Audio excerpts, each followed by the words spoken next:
सिकंदर आज़म की कहानी तारीख के सबसे अजीम फातिहीन में से एक की दास्तान है। सिकंदर, जिसे अंग्रेजी में अलेक्जेंडर दी ग्रेट कहा जाता है, 356 कब्ल मसीह में मकदूनिया के बादशाह फिलिप दुवम के घर पैदा हुआ।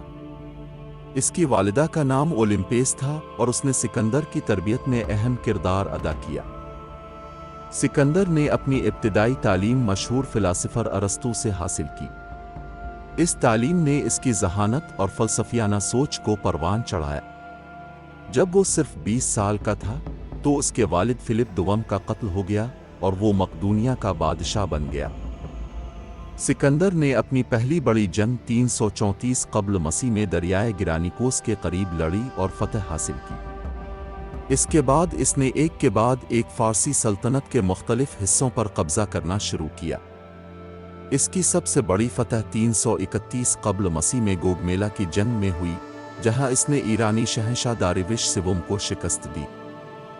सिकंदर ने मिस्र की तरफ भी पेश कदमी की और वहां भी फतह हासिल की। उसने मिस्र में अलेक्जेंड्रिया के नाम से एक शहर भी बसाया, जो आज भी एक बड़ा तारीखी और सकाफती मरकज है। सिकंदर ने अपने सफ़र को जारी रखते हुए हिंदुस्तान की तरफ रुख किया। 326 कब्ल मसीह में उसने दरियाए जेहलम के करीब हिंदुस्तानी राजा पोरस के साथ एक अजीम जंग लड़ी।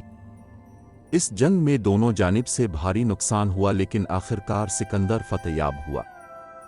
इसके बाद इसके फौजी थक गए और उन्होंने मजीद आगे बढ़ने से इनकार कर दिया, जिसकी वजह से सिकंदर को वापस लूटना पड़ा।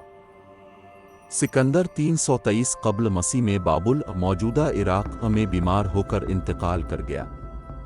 उस वक्त वो सिर्फ 32 साल का था। इसकी अचानक मौत के बाद इसकी अजीम सल्तनत टुकड़े टुकड़े हो गई और उसके जनरल्स ने मुख्तलिफ हिस्सों पर कब्जा कर लिया। सिकंदर आज़म की फतूहात ने मगरबी और मशरक़ी तहजीबों के दरमियान पुल का काम किया। इसकी मुहिम्मात ने यूनानी सकाफत को दूर दराज इलाकों तक पहुंचाया और मुख्तलिफ सकाफतों के दरमियान तबादले को फ़रोग़ दिया। सिकंदर आज़म की कहानी न सिर्फ फ़ौजी कामयाबियों की है, बल्कि इसकी शख्सियत, ज़हानत और अज़्म की भी है, जो आज भी लोगों को मुतासिर करती है।